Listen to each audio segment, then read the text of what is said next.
লাউ এমন একটা সবজি যেটা কিনা আমরা বিভিন্নভাবে রান্না করে খেতে পারি। খুবই সুস্বাদু একটা সবজি।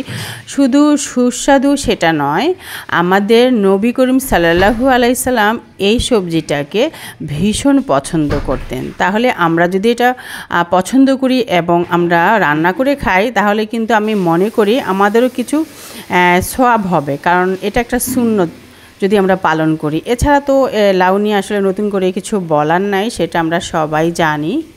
প্রিয় দর্শক, আসসালামু আলাইকুম। এএস ব্লগ এন্ড কিচেন থেকে আপনাদের আসমা আপা আজকে চলে আসছি সুন্দর একটি মজাদার রেসিপি শেয়ার করব। সেজন্য তাজা কিছু চিংড়ি মাছ কিন্তু নিয়েছি, সেটা শুরুতে আপনাদের সাথে শেয়ার করেছি। একদম ছোট ছোট একদম তাজা যে চিংড়ি মাছগুলো হয় না ঝরঝরা, সেরকম চিংড়ি মাছগুলো নিয়েছি। আর লাউটা তো ভীষণ কচি, সেটা আপনারা দেখলেই বুঝতে পারবেন। তো লাউ আর চিংড়ি মাছ দিয়ে মজার একটা রেসিপি আজকে শেয়ার করব। তো লাউ তো আমরা বিভিন্নভাবে এক একজনের মতন মজা করে রান্না করি। আজকে আমি কিভাবে রান্না করেছি খুবই সুস্বাদু করে, আমার নানু যেভাবে করতেন সেটাই কিন্তু আজকে শেয়ার করছি। তো রান্নাটা একটু ইউনিক, দেখলে ভালো লাগবে, এবং যারা নতুন আছেন যদি দেখেন ভিডিওটা ফুল, তাহলে কিছু হলেও শিখতে পারবেন এবং কিছু টিপস তো সাথেই থাকবে। আমি তো প্রতি ভিডিওতে কিছু না কিছু টিপস আপনাদের জন্য রাখি, যে টিপসগুলো আসলে আমাদের সকল মহিলাদের জানা থাকলে খুবই উপকার হয় রান্নার ক্ষেত্রে অথবা ঘরের যে কোনো কাজের জন্য। ঠিক আছে, বিশেষ করে আমি যেহেতু রান্নার ভিডিওগুলো আপলোড করি, তো রান্না কিভাবে ইমপ্রুভ করা যায়, কীভাবে টেস্টি হয়, তো সেরকম বিষয় নিয়েই কিন্তু আপনাদের সাথে আমি টিপসগুলো দিয়ে থাকি। আশা করছি আপনাদের কিছুটা হলেও কাজে লাগে। আমরা যখন লাউ চিংড়ি রান্না করব, অবশ্যই একটা মাথায় থাকবে এই চিন্তাটা যে লাউটা যাতে একেবারে কচি হয়। তো আমি আজকে যে লাউটা রান্না করব, বাসায় যে লাউটা নিয়ে আসা হয়েছে সেই লাউটা কিন্তু ভীষণ কচি। তো চিন্তা করলাম মাছটাও তাজা, লাউটাও কচি, তাহলে হয়ে যাক লাউ চিংড়ি।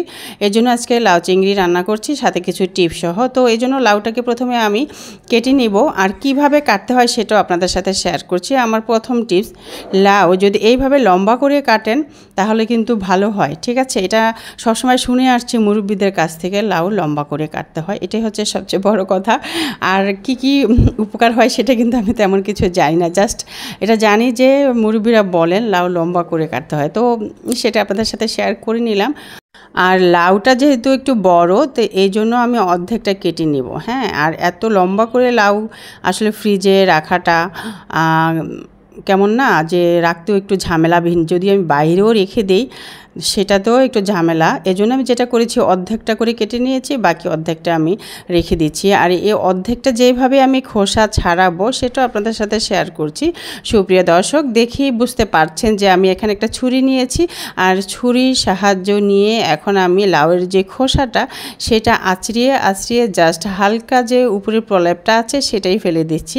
তো আমি চেষ্টা করছি লাউয়ের যাতে সবুজ অংশটা থাকে। হ্যাঁ, এটা আপনারা চেষ্টা করবেন লাউ রান্নার সময়, যদি এই লাউয়ের সবুজ অংশটা রাখেন তাহলে সেই লাউটা খেতে রান্নার পরে ভীষণ টেস্ট হয় এবং রান্নাটা দেখতেও অনেক সুন্দর হয়। ঠিক আছে, তো এজন্য আমি জাস্ট উপরে যে হালকা একটা প্রলেপ সেটাই শুধু ছুরির সাহায্য নিয়ে আস্তে আস্তে করে ফেলে দিচ্ছি। এই টেকনিকটা আপনারা চাইলে করতে পারেন। ঠিক আছে, এতে করে যেটা হবে, অনেকগুলো কিন্তু উপকার আমি প্রথমে তো বললামই। আর দ্বিতীয়টা হচ্ছে যে আপনার লাউয়ের থেকে কিন্তু অনেকটা অংশ চলে যায় যদি আপনি খোসা ডাইরেক্ট ফেলতে চান, আর এভাবে করলে অনেকটাই কিন্তু লাউয়ের অংশটা রয়ে যায়। হ্যাঁ, এতে করে কিন্তু আমাদের সাশ্রয়ও হয়। তো আমি লাউ অফ ক্যামেরায় কেটে নিয়েছি, আসলে সবটা দেখাতে গেলে বড় হয়ে যায়, সেজন্য একটু ছোট করার চেষ্টা করি ভিডিওটা, যাতে আপনারা একটু মনোযোগ সহকারে দেখে নিতে পারেন। বড় হলে অনেকে আসলে বিরক্ত বোধ করে। তো আমি মূল রান্নায় চলে আসছি। প্রথমে আপনাদের সাথে শেয়ার করলাম চিংড়ি মাছ কেটে নিলাম, লাউ কেটে নিলাম, এখন মূল রান্নায় চলে আসছি। তো এখানে দুইটা বড় বড় পেঁয়াজ কুচি করে একটু ব্রাউন কালার হালকা পর্যন্ত ভেজে নিয়ে পেঁয়াজটা এখন সরাসরি ওই যে আগে থেকে বেছে রাখা যে চিংড়ি মাছটা আছে না সেটা দিয়ে দিলাম। তো এখানে প্রায় 1/3 কাপ পরিমাণ আমার চিংড়ি মাছ হয়ে যাবে, যদি আমি মেজারমেন্ট কাপে মাপি আর কি। আর এখানে আমি পরিমাণ মতন একটু লবণ দিয়ে নিলাম, যেহেতু চিংড়ি মাছটা ভেজে নিচ্ছি। এই সময় এসে চিংড়ি মাছটা লবণ দিয়ে একটু ভেজে নিতে হবে, তাহলে মাছের মধ্যে একটু টেস্টটা পাওয়া যায়। তো একটু ভেজে নিয়ে এখনই আমি আগে থেকে কেটে রাখা যে লাউটা নিয়েছি, সেই লাউয়ের সাথে কিন্তু আমি মিডিয়াম দেখে 2টা গোল আলু দিয়েছি, কারণ লাউয়ের সাথে একটু আলু দিলে সে রান্নাটা কিন্তু খেতে দুর্দান্ত টেস্ট হয়। সেজন্য আমি চেষ্টা করি লাউ যখনই রান্না করি সাথে একটু আলু দেওয়ার জন্য। আর আলু তো আমাদের জনপ্রিয় একটা সবজি, সব খাবারের সে প্রধান একটা সবজি। আমরা চাইলে যে কোনো সবজিতে দিতেই পারি এবং খেতেও ভীষণ ভালো লাগে। তো সবজিটা দিয়ে এখন আমি স্বাদ মতন হলুদ দিয়ে দিলাম, হাফ চা চামচ দিয়ে দিলাম আর কি হলুদের গুঁড়া দিয়ে আমি এখন নেড়ে নিব। তো ভালো করে সবজিটার সাথে হলুদটা মিশিয়ে নিব। তো এই জন্য নেড়েচেড়ে নিচ্ছি স্প্যাচুলা দিয়ে। নেড়েচেড়ে নিয়ে আমি এখন যেটা করব আর কি, সেটা হচ্ছে ঢেকে রাখবো কিছুক্ষণের জন্য।